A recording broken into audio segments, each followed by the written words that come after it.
Oh. This video is for Charlotte Quinley, and it's Intro to American Culture Studies. I'm discussing the book Fight Club by Chuck Palahniuk, and I think I'm taking on question number 5, and the question is in what extent does Fight Club challenge America's brand identity of a qualitatively superior national credo and institutions? And for those that don't know what brand identity is, it's a fundamental to consumers' recognition and symbolizes the brand difference from competitors. And as far as America, it would just be how is America significant and the difference to other countries. And the other question that I'm going to touch on is, does Fight Club propose a new way of envisioning America? And the first point I want to start with is religion. It plays a pretty big role in the book. Many of you probably don't know that. Some of you think it's just a dark comedy about fighting and a new way for males to bond with each other, but religion is a big part of it. And it's a big part in America as far as an institution. And this is a new way of envisioning it through Tyler's eyes and Project Mayhem. One of the quotes I like to quote is when Tyler was talking to the mechanic, and the mechanic says, "If you're male and Christian and living in America, your father is your model for God. If you never knew your father or were abandoned by your father, then what do you believe about God?" And I think that touches on the abandoned generation and how we are God's middle children, and what Tyler thought.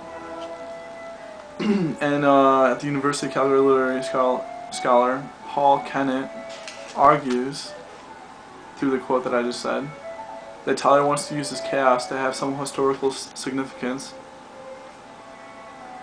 to somehow return their absent fathers, and by doing this as judgment by future generations that he would get from the chaos of historical value, and that would replace the judgment by their fathers.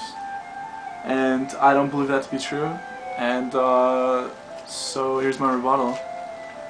My rebuttal is that when in the beginning of the book there was a scene of them blowing up buildings, one of them being the Parker Morris building, and they were talking about how it was going to fall through different stages, and what was going to fall on. It was going to fall on the National Museum, and that was actually Tyler's real target.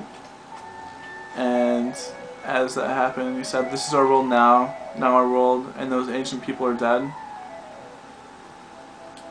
And with that said, I want to introduce the theory of decay.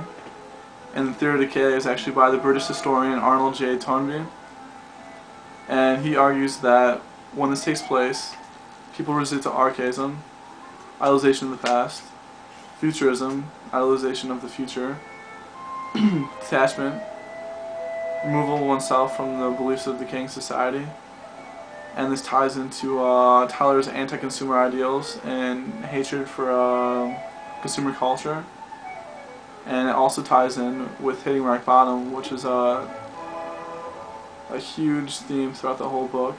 Because once you hit rock bottom, you're free to do whatever you're free to be yourself. Just the same as detaching yourself from society, you're free to instill your own insights about society, or maybe even create your own society.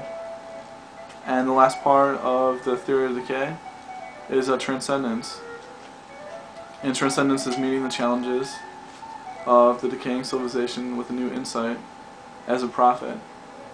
And in the transcendence, I think Tyler would definitely be a prophet. He started Fight Club. He started Project Mayhem. So he was definitely a prophet through teaching his beliefs and instilling them into other people. And he argues that those who transcend during this period of social decay, that's the British historian still talking about the theory of decay, he says that those that transcend during a period of the social decay, give birth to a new church with new and stronger insights, around which the subsequent civilization may begin to form after the old one has died. Which brings me to my rebuttal. It's not really about finding lost judgment by their fathers and getting some historical residual value by the judgment of future generations. It's more of as this is the generation now, you live it, and when it dies, it's not yours anymore. It's passed on. So the historical value of ancient civilizations is nothing, because who are they? I guess that's what Tyler's trying to say. And that's my first part of the religions part. Thanks.